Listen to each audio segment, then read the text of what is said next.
Background tonight, what is the state of our forestry sector and how does it impact on nature, the environment which are essential for our existence? The current harsh climate, characterized by too much heat and lack of rainfall, has rekindled that debate about the dangers the country faces because of degrading environment and the advent of climate change. It was expected that by this time the country would be receiving considerable volumes of rainfall, but instead the dry spell has continued throughout the country, and this has put a lot at stake, considering that Uganda relies mainly on rain-fed agriculture and eco-friendly tourism. Experts say that the country is paying a big price because of bad choices, including the rapid cutting down of trees without replanting. Uganda was one of those countries with the vast forest cover in the past, but the rate at which that forest cover has been disappearing is quite alarming. Because of the increasing population pressure, some people have decided to cut down forests in search of land for settlement and cultivation. Now this has been partly carried by the contradictory messages issued by political leaders without during that, and even the institutions that were established to manage and protect the forest. While the Ugandan Constitution provides for a national tree planting day to promote the growth of newer forests, the relevant authorities have repeatedly complained about the lack of funding to fulfill this constitutional requirement. Stakeholders are now demanding that a national tree fund be established. In his message ahead of the International Day of Trees, the UN Secretary General, Dr. Edmond, says in order to build a sustainable climate-resilient future, we must invest in forestry, and that this will require a political commitment at the highest levels, smart policies, effective law enforcement, innovative partnerships, and funding. So now the program will ask what proposals are stakeholders making to deal with the many challenges in our forestry sector. Our guests, Mr. Bob Kazungu, senior forest officer, working at the forest sector support development at the Ministry of Water, and most welcome Mr. Kazungu. Thank you. We're also joined by Ms. Annet, Kandole, Balewa, technical manager at KIH National University, British Charity. You're welcome, ma'am. We expect to be joined by Mr. Gilbert, Head of Conservation and Public Relations at the National Forestry Authority. Annet, what is the state of Uganda's forests now? You've seen the statistics of about that we are losing around 92,000 hectares annually. And also the bad practices in forest management. But in recent, I can prove to have Bob second here that we've seen some efforts to avoid some of that, like recent evictions of encroachments and materials in the forest reserve, even barrels in the forest reserve, and others in the urban domain. So those efforts are commendable, but otherwise, the rate of deforestation is still there. I wouldn't call it alarming, but it is something that citizens should be concerned about. You say it's not alarming? I wouldn't say alarming, but it's because you want to be politically correct. Already? No. Much as we are losing that, and the efforts that are being put in place to the forest. When we talk about those things, but I mean, I'm surprised you say it's not alarming. 90,000 hectares, in the past we've reached 1,000 hectares, or 5 years ago. That's a little too much of right. And you won't be worried about it. I'm worried. But the hope that I'm going to visit, I can see evictions. So meaning that if the rate of evictions and other practices come to us, then the rate will not be. As of now, it's not. Well, you're changing mind. Anyway, can you profile for us this cut down of what kind of forest trees are being cut? Individual trees, plantation forests, trees by the river. Or is it natural forest? I'll concentrate on the efforts of the natural forests, both on private land and in some property themselves. In natural forests? And the second one was? Some forests themselves. No, you mentioned the second one. Private. Okay. Well, I mean, natural forest, that's the source of concern. But private forest, someone plants their trees, they have to cut. Well, the private and natural forests and I think that's the source of concern, is the role of plantation of people and the natural forest in terms of ecosystem services provided. What would understand it better? We've just been led by Mr. Gilbert, Head of Communications at the National Forest. You're most welcome, Mr. Kadilo. But give us your own, analysis of this matter. Is it alarming or not, and what's being done about it? Constantly, looking at the projection, looking at the fact that by 2025 we shall have very limited supply for construction goods, looking at the rate at which, and also the demand for energy, fuel, charcoal, and across the country. I think it's a concern really. Of course, there are many things that we have to do to avert that climate transmission. But Gilbert gave us a detail of some of these issues to themselves. But the greatest damage is actually being done on private land. But the reserves are actually not explaining that. Because as we deplete the private lands, the pressure increases on protected areas somehow. So, because of some of the governance issues, some people crossing many times, it's very difficult to track. It's a concern for us as government. We want to do something. All right. So this 19,000 hectares, which is Fred, can we confirm? Yes, it is. Is progress. It's a mix, but largely the indigenous species from the natural forest. What is it you're calling? So the 92,000 hectares, I would place appropriate I would place. The rate that we place is actually very small indeed. The statistics are there, but they're not as comprehensive because we ought to do a comprehensive assessment of how much planted so far. The reason that probably we're here is also to the country that we ought to know what is happening out there as well. We have some mechanisms in place, but they're not very conclusive. But what I can say is that in the past 10 years, we put close to over 100,000 hectares. You can imagine if you're losing about 92,000 hectares per year, and we're planting, talking about the planted forest here, because we believe as professional foresters that when we plant, then we reduce all the pressure on the natural forest to some degree. So we're replacing with about slightly over 150,000 hectares, slightly over 100,000 hectares in the last 10 years. Different government programs. But if we're losing each year over 92,000 hectares, that's a concern. So that's a net loss of over 80,000 hectares. 70 to 80,000 hectares, net loss of. Absolutely. And we know that it takes time for trees to grow. They don't grow like that. Absolutely. Gilbert, who sanctions the cutting of these trees? You're not supposed to protect them, but you give licenses like letters. Good evening, viewers, sorry, listeners. We do not give licenses. NFA does not give licenses for timber harvesting. As far as we know, the only licensing that has been taking place that we are aware of are licenses issued through district forest services.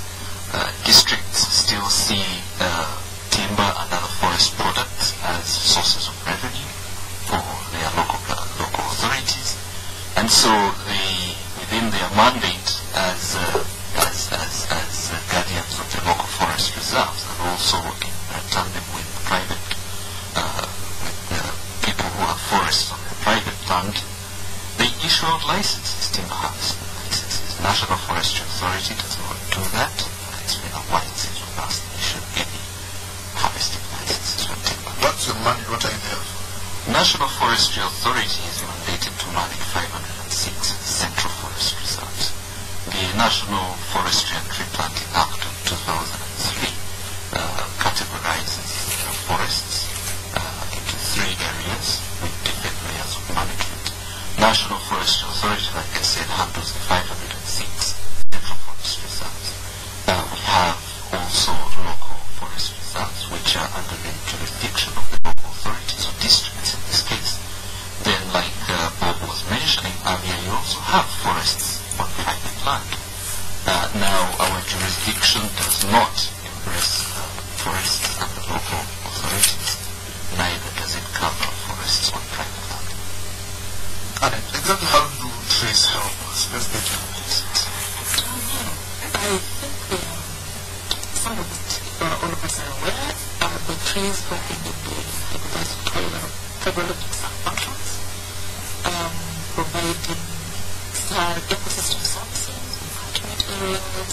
Actually, the recent result where our own Uganda perspective was actually looking at food crops that are grown in agroforestry setup produce better yields because they're shielded and they're not affected by extreme and harsh temperatures.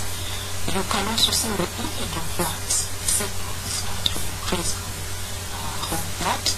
But I'm not forgetting the local use, medicine, grass, firewood.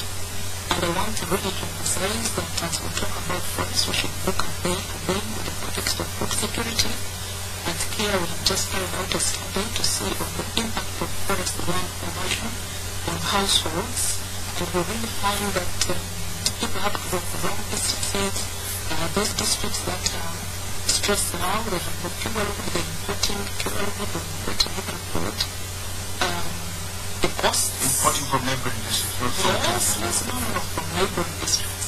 And then the economic costs of some households that depend on forest resources and particularly wind. So really, we cannot underestimate the importance of forests. So they're important. They act as windbreaks. They store rainwater in their roots to feed into the rainwater bodies. They help in the caloric cycle, creating rain patterns and so on. So, talk to us. How can we reverse this trend of deforestation?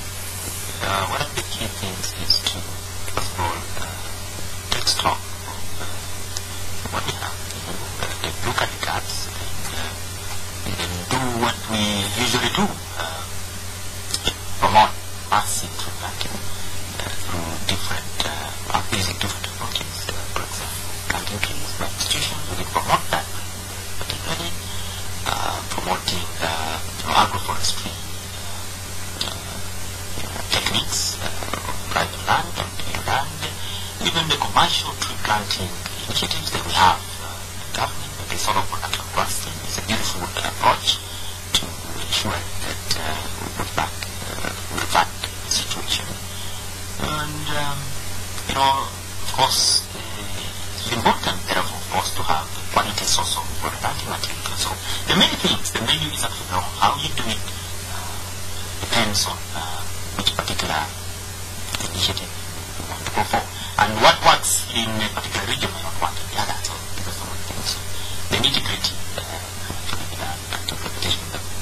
But broadly, I think we ought to promote massive tree planting at this point in time. Of course, we need to do it in a very coordinated and harmonized manner. And that is why, if you're tuning in, if you come to the forum tomorrow, you'll find that we're going to present a program document called Greening Economy through Tree Planting and Sustainable Forest Management.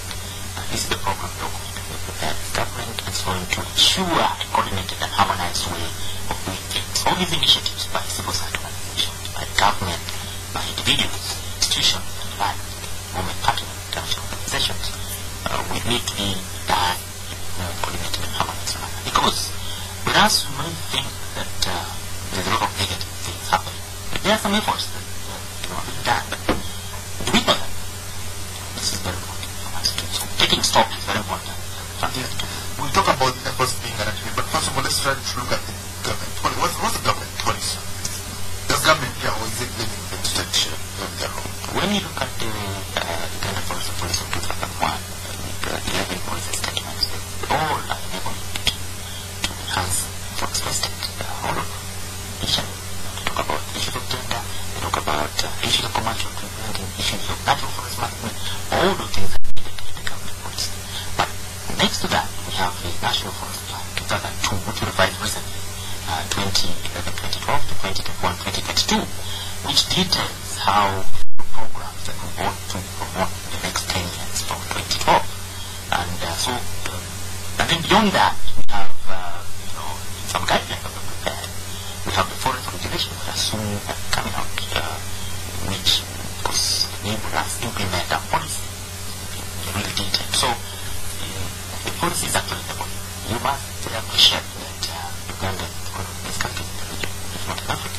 Well, we always create this policy, but we don't act. Absolutely. We're supposed to have this national tree planting. They were supposed to have a national tree fund. None of this has been actually. Do we actually have this national tree planting? I've never been working out to one plant a tree outside of my residence. The tree fund is actually a fund, sort of like a basket source that needs to be established. It has been enshrined in the law, operationalized the tree fund in 2008, Cabinet Kazito and approved it its implementation, and we've been trying to work on a number of things. Some of which take quite a bit of time. For example, the modus operandi. How is it going to happen? Is it going to be, the body, the trust seated somewhere independently? So all these things we've been prepared. It has taken a while, but I think for good results. We hopeful actually that should be having this reform come through in the next couple of months. Negotiations are still going on. What do you mean a couple of months? Parliament passes a law, and the government has not. They're not perfect. There is a discussion that we had. This was passed in 2011, 12 years. And you still hope for waiting for this government to act. After approval, 2008, cabinet. That's 7 years ago. Absolutely. They're not bad at this stuff. They don't care about trees. They keep cutting them down. They cut down. Now maybe they wanted to cut down 5 million. What are you people going to do? You are in government. It must be very frustrating.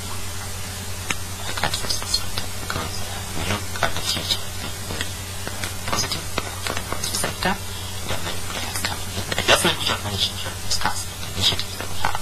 I think government has been supporting with quite big projects that government has sunk in money, and things have been done out there. Maybe one of the things we want to do is to make sure that people get to know exactly what we're doing. Some opportunity being here, for example, for us, for me, for government, to talk about what we're actually doing, because it may look like the picture may look very, very bad, but it's not as bad as it is, because there are efforts. Yes, efforts, but that's it. There are efforts. It's alright. We'll hear from you a bit later, the plans that you've put in the government. But Gilbert, you're also from government. What is the ideal situation? You at NFA, what would you like to be able to do in order to reverse this trend? At NFA, we would love to see a situation where the different levels of forestry management are working in harmony. Right now we have some very specific challenges reconciling our thoughts, or getting a meeting of minds, if you may, at the different levels. NFA with the district forest services, sometimes the relationships are strained. But we are trying to... No, we do not. We are mandated within the law to give technical advice and backstop them, but that is as and when they request it. So we would want to see a more effective relationship at that level. We would also want to see a common understanding of the role of forestry and its strategic importance to this country at all levels of government. Sometimes you get the sense that the local level governments do not really have strong appreciation of the strategic positioning of forestry. So those are some of the immediate challenges we would want to see addressed. I know we'll be talking about initiatives a little later on, but if I may, we've initiated some efforts in that direction. We have established district forest task forces, for instance, in some parts of the country. How much of the forest covered should you manage? 506 CFRs. What percentage of that? 506 Central Forest reserves us about 1.2 million hectares, which is 15%. 15% You are living only a tiny fraction. 15%. The rest are money by the business, and they don't care. They care more about soil. How are we going to handle this? Well, first of all, my colleagues from government are talking about the good way from the civil society perspective. I give them credit where it is due, but I also have to, I think... You don't see that good with your eyes. Well, the first thing is the budget, the financing. First of all, there are no staff in the districts. In some districts, actually, there is one officer or nothing. And even when that officer is there, I know the district where the budget allocation was 200,000 a year. 200,000 for mineral water. For mineral water. But then there are also issues of corruption, abuse, and misuse of power.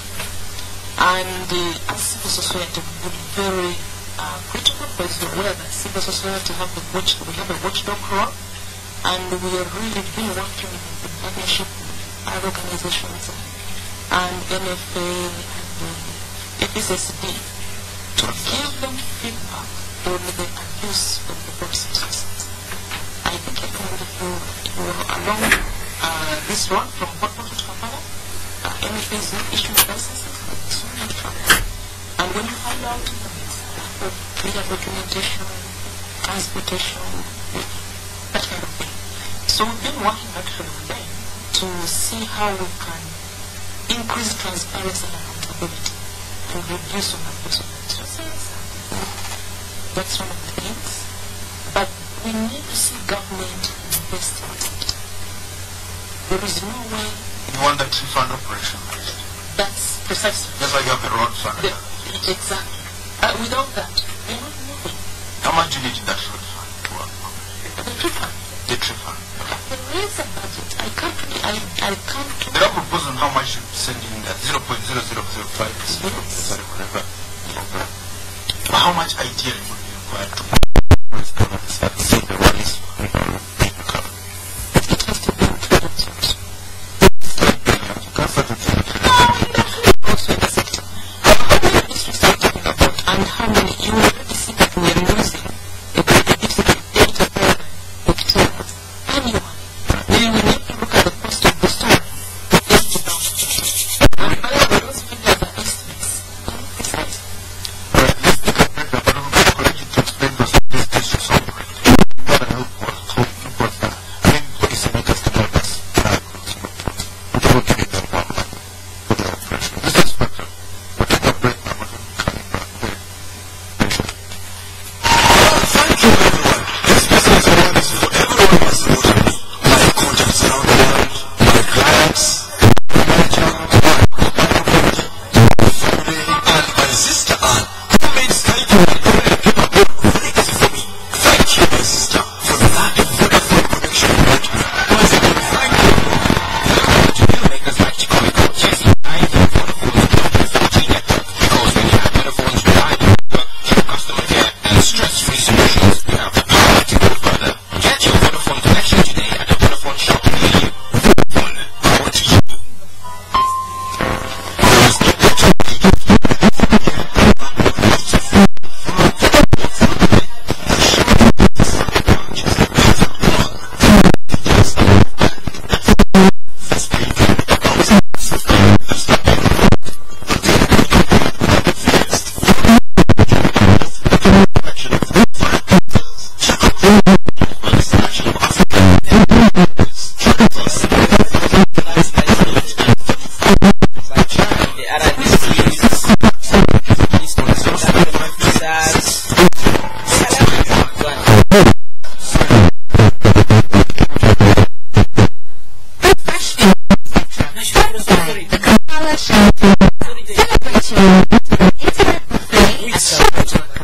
We have environmental police.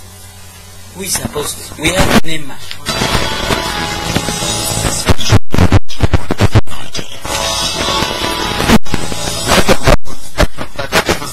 Forestry sector have been implemented and the damage which are essential to our existence. Mr. Kazungu, Senior Forest Officer, one of the forest sector supported by the Ministry of Water and Environment, Miss Annet, Technical Manager for International Builder as International Charity Group, Mr. Gilbert, Head of Communication and Public Relations, National Forestry Authority, Uganda, National. Annet, how do these districts operate? What's their mandate and who are their managers?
What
miscellaneous team.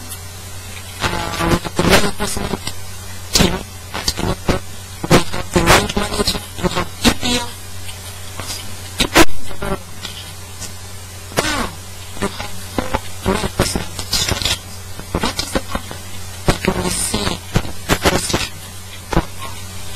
So, my friend was going to answer that, but as we talk about what our concern as civil society is, let's also govern the basics that we have currently appropriate.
same political, rather population. I'll just give another example. In need of Kadilo, the questions of Kadilo. These people have done a come from. They've been given the forest in hundreds of thousands, saying they have got. Unfortunately, they have got to go back. Yes. At one time we had political backing. It's into this. We had a very supportive parents. What came out of that is that we also had a German support who brought in and said, so the political way, I would say it's not balanced. Sometimes we have it at central, then the local leaders come and split the central government. And sometimes it's vice versa, the central government imposes the interest. But otherwise, we need to see more.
You have.